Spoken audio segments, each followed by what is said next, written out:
Bonjour à tous, sur cette chaîne, je vous partage les actualités, les buzz et les tendances du moment. N'oubliez pas de liker et de vous abonner pour ne rien manquer. On commence.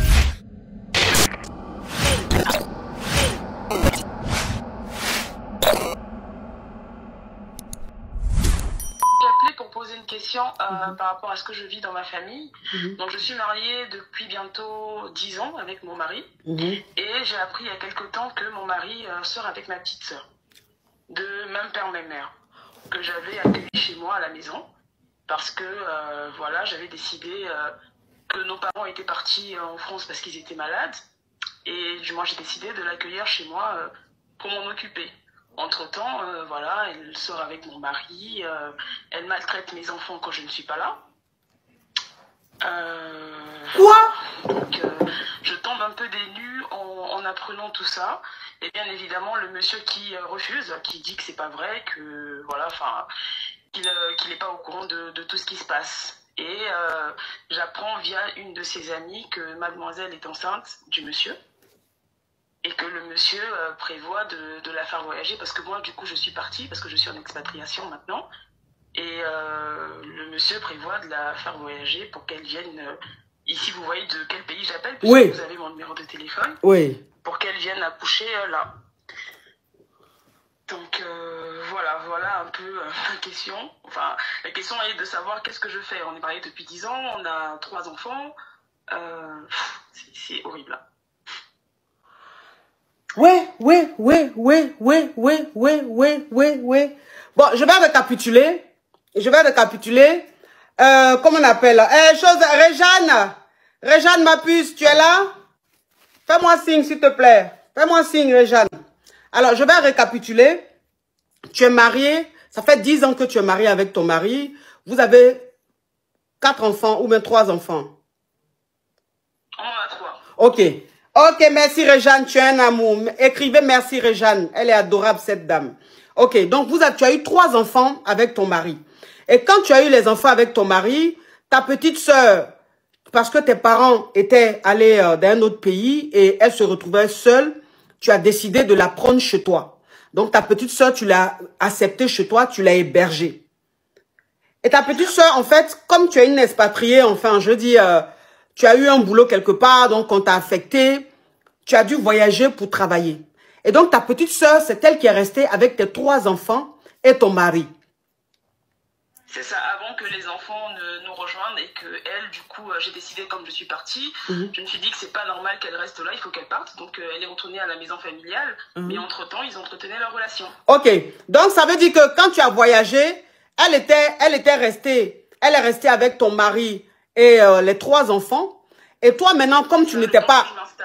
Le temps que tu t'installes. Et quand tu t'es installé, tes enfants t'ont rejoint en Europe. Quand tes enfants t'ont rejoint, tu as demandé à ta petite sœur de rentrer en famille puisque tu n'étais plus là. Donc, ça servait à quoi qu'elle reste dans la maison. Tu lui as demandé de retourner en famille. Sauf que quand toi, tu étais au pays avec tes enfants, ta petite sœur et ton mari graissaient déjà ensemble. Donc, quand toi, tu es venu ici en Europe et que tu as fait les papiers, tu t'es installé, que tu as fait venir tes enfants, lui continuait toujours de gré avec ta petite soeur malgré le fait qu'elle soit rentrée en famille. Et aujourd'hui, tu apprends que... Attends, mais ton mari, il vous a rejoint ou lui, il est encore dans le pays? Non, lui, il y est parce qu'il y travaille. Ok, lui, il est resté au pays parce qu'il travaille toujours. Donc, toi, tu es en Europe ici avec tes enfants. Et elle est rentrée en famille, mais elle continue la relation avec ton mari et tu viens d'apprendre qu'elle est enceinte de ton mari.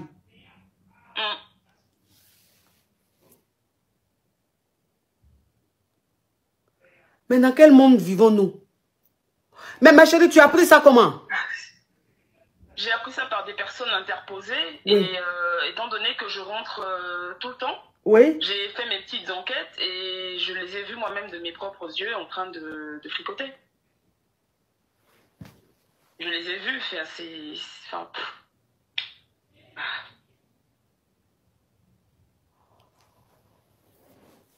ouais. Du coup, je sais pas comment gérer la situation. On a des enfants, je veux pas non plus que mes enfants ils se retrouvent Moi je suis partie, c'était pour travailler. Voilà, j'ai pas envie que mes enfants se retrouvent à être dans une famille monoparentale. Mais entre-temps, le monsieur, c'est un agneau, hein, vous le voyez, c'est un agneau. Je n'ai jamais imaginé qu'il le fasse. Voilà, je suis perplexe. Macavia, pardonne-moi de te demander, toi tu as quel âge, ta petite soeur a quel âge? Il y a combien d'années d'écart entre vous? 8 ans à peu près, 8. Il y a 8 ans, il y a 8 ans ta petite soeur et toi? C'est ça. Ok. Donc maintenant que tu as appris qu'elle est enceinte de ton mari, est-ce que tu as demandé, est-ce que tu as parlé de ça avec ton mari? Est-ce que tu as essayé d'en parler avec la famille? Ou comment tu as, oh, Aminata, merci Jeanne, merci Aminata Koulibaly, merci. Elle dit merci Réjeanne, merci Macavia. Maintenant toi, quand tu as eu les preuves de la liaison de ton mari avec ta petite soeur, est-ce que tu as eu à parler avec ton mari? Est-ce que tu as eu à parler avec la famille? Qu'est-ce qui s'est passé? Bien évidemment, la question elle est très perplexe, donc du coup je n'en ai pas parlé avec la famille, mais avec lui on en a parlé, je lui ai expliqué la situation, il a demandé 1001 excuses, il a fait des cadeaux, des voyages, de l'argent, tout ce qu'on peut imaginer, et voilà, il a demandé des excuses, comme quoi il savait pas ce qu'il faisait, pourquoi il le faisait, mais entre-temps, les actes sont là et c'est fait, et il nie complètement qu'elle soit dans cet état-là et qu'elle le fasse juste pour m'atteindre. Et puis voilà. Mais il a reconnu la relation avec ta sœur. Il a dit que c'était arrivé une fois comme ça parce qu'elle l'a provoqué, mais il faut avouer que c'est une grosse provocatrice. Moi-même, je l'avais remarqué. Des fois, je partais, quand je revenais, je la trouvais, elle venait m'ouvrir le portail quand le gardien n'était pas là. Mais elle venait vraiment dans des tenues invraisemblables. Je me demandais, mais comment tu es comme ça dans la maison avec mon mari? Non, j'étais sous la douche, quand t'as klaxonné, je suis venue ouvrir, etc. Mais, voilà, je commençais à me poser des questions, mais c'est tellement difficile de se dire que oui, ta petite sœur te fasse ça, c'est, voilà. Bon, il a reconnu qu'il en fait une fois, d'après lui. Mais bon, je veux dire, en une fois, on peut très bien aussi tomber enceinte, ça s'exclut pas. Et il dit aussi, autrement, que, elle est dans cet état, qu'elle n'est pas dans cet état, et qu'elle le fait juste pour m'atteindre parce qu'elle n'arrête pas de lui dire tout le temps que moi je suis une mauvaise femme, qu'elle est mieux, qu'elle pourrait mieux prendre soin de lui, etc. Donc en vrai, elle parle du mal de moi, elle le fait juste pour m'atteindre parce qu'elle n'arrête pas de lui dire tout le temps que moi je suis une mauvaise femme, qu'elle est mieux, qu'elle pourrait mieux prendre soin de lui, etc. Donc en vrai, elle parle du mal de moi chez mon mari. Et elle le fait tout le temps. Voilà. Ta petite soeur, même père, même mère. C'est ça.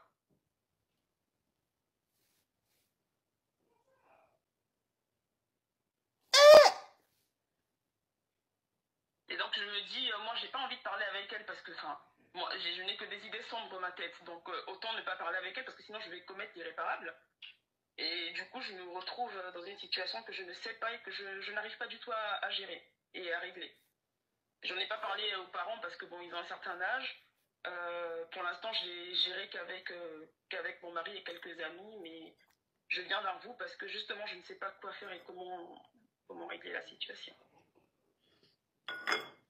Ma chérie, franchement, ce que je vais te dire, peut-être que tu ne veux pas, c'est pas ce que tu veux entendre, mais je n'ai pas envie de ne pas pouvoir me regarder dans le miroir. Je vais rester droite dans mes bottes, je vais te dire ce que je pense. Après, tu n'es pas obligé de faire ce que je te dis de faire, mais il faut que je te dise la vérité. Tu ne peux pas rester avec un homme comme ça. Tu sais, il y a des choses qui peuvent arriver dans un foyer. C'est pour ça qu'on dit dans les foyers, il peut y avoir des crises. Quand on dit il y a des hauts et des bas, ça veut dire dans les bas, il peut y avoir des crises, il peut y avoir l'infidélité, il peut y avoir plein de choses. La maladie, perte d'emploi, le manque d'argent, il y a plein de choses dans les bas. Mais je veux dire, il y a des limites. Ça, ce n'est même plus de l'infidélité. Ça, c'est un manque de respect. Ça, c'est un manque de considération. C'est-à-dire que quand toi, une femme, tu es dans ton foyer, quand ton mari ne te considère plus, parce qu'il y a des gens qui disent, mais un homme, de toute façon, ton homme qui te trompe, il ne te considère pas, il ne te respecte pas. Non, ce n'est pas pareil. Ce n'est pas pareil. Parce qu'il y a des hommes qui trompent leur femme, mais qui aiment leur femme. Il y a des hommes qui sont infidèles, mais qui sont fous amoureux de leur femme. Et un homme qui trompe sa femme, ce n'est pas forcément un homme qui manque du respect à sa femme, non. Ça dépend de comment est-ce qu'il trompe sa femme. Ça dépend de comment il se comporte en trompant sa femme. Donc, ça fait 2. Un homme qui trompe sa femme, qui montre à sa femme qui la trompe, qui envoie sa kisa à la maison, qui manque de respect à sa femme devant sa kisa, qui valorise sa kisa devant sa femme, cet homme-là, il n'est plus infidèle, il a un manque de respect, un manque de considération. Et un homme comme ça, tu le quittes. Parce que là, ta dignité est bafouée. Alors, c'est pareil que, et même c'est même pire, un homme qui te marie, qui a eu des enfants avec toi, qui va gré avec ta soeur, même père, même mère. Ça veut dire que cet homme-là, il peut gré avec ta fille qui n'a pas eu avec toi. Parce qu'il n'a pas de limite. Et donc, un homme comme ça, il est très dangereux. Un homme comme ça, tu ne peux pas te sentir en sécurité avec lui. Parce que moi, je dis, un homme qui aime sa femme, un homme qui a du respect pour sa femme, ne peut même pas voir sa belle-sœur comme une femme. C'est pas possible. C'est comme une femme qui respecte son mari, ne peut pas voir son beau-frère comme un homme. C'est pas possible. C'est-à-dire que quand tu vois ta belle-sœur, tu la vois comme ta sœur. Mais à quel moment, même si elle s'habille de façon provocante et tout, mais je dis, toi l'homme, l'amour que tu as pour la femme, la considération que tu as pour ta femme, ça crée une barrière dans ta tête. Donc tu ne regardes même pas, tu ne rentres pas dans le jeu.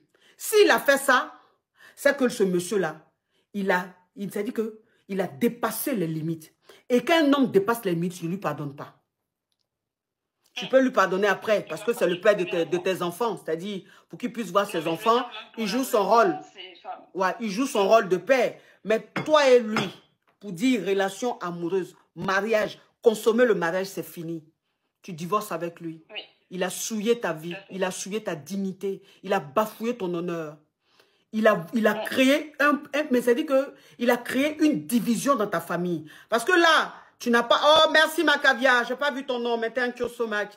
Parce que là, tes parents sont beaucoup âgés. Tu ne veux pas leur dire parce que tu as peur qu'ils piquent une crise. Parce que les parents, quand ils sont beaucoup âgés, c'est comme ça. Moi, ma maman, elle a des problèmes de santé, la tension. Bon, elle n'est pas malade, mais elle a la tension. Il y a des choses, ma petite soeur, moi, on ne lui dit pas. Parce qu'on se dit, elle est fragile, il y a des choses qu'on ne peut pas lui dire. L'émotion peut faire qu'elle va se retrouver dans un état très, très, très grave. Donc, il y a des choses qu'on ne dit pas. Tu ne veux pas dire à tes parents, c'est normal parce qu'ils sont âgés, ils ont peut-être des petits soucis de santé, tu n'as pas envie de les perdre à cause de ça. Mais moi, je te dis simplement, ce monsieur, tu demandes le divorce. Tu demandes le divorce. Il n'y a pas à faire de dire oui, pardon. Il n'y a pas à faire de dire c'est-à-dire que. Il n'y a pas à faire de dire c'est ton mari. Tu demandes le divorce. Et ta petite soeur, tu mets une croix sur elle à vie. Elle, tu mets une croix sur elle à vie. Parce que le fait de dire à ton mari que tu es mauvaise et que c'est avec elle que lui peut mieux se sentir, c'est elle qui peut prendre soin de lui, ça veut dire que vous êtes sortis dans le même ventre, mais tu es sorti du même ventre que ton ennemi. Ça veut dire que ta petite soeur là, elles peuvent te faire quelque chose. Elle est jalouse de toi. Depuis que vous êtes petite là, elle t'envie. Elle envie ta vie. Elle envie ton bonheur. Elle envie tout ce que tu fais. En fait, elle t'envie. Donc tout ce que tu as, tout ce que tu fais, elle envie ça. Et une petite soeur comme ça, il faut la mettre à l'écart, très loin de toi et très loin de tes enfants, ma chérie. Tu demandes le divorce. Tu demandes le divorce. Tu ne lui pardonnes pas. Tu ne lui pardonnes pas. Oui.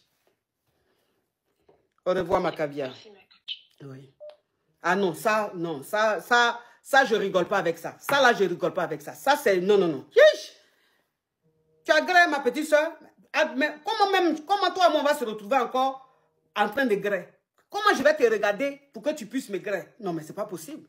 Ah, c'est pas possible. Je ne pourrais même plus te regarder en face. Ah non, non, non. C'est pas possible. Même si on dit mariage. Non, non, non. Ça, là, c'est trop... Quand on dit que l'ennemi n'est jamais loin là, voilà encore une preuve. Voilà encore une preuve. L'ennemi n'est jamais loin.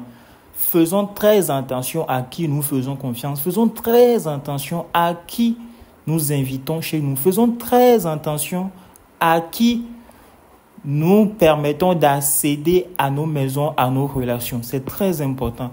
Pour ma part, je pense que la coach lui a donné un très bon conseil. Il faut vraiment qu'elle s'éloigne de sa sœur, qu'elle demande le divorce, qu'elle fasse tout pour couper le pont avec sa petite sœur. Vraiment, qu'elle monte. J'ai hâte de lire vous aussi vos avis dans les commentaires. Bon, de toute façon, on va se checker dans les commentaires, on va parler un peu de ce que vous en pensez, on va développer un peu. N'hésitez pas à liker, à commenter et à vous abonner. On se dit à la prochaine.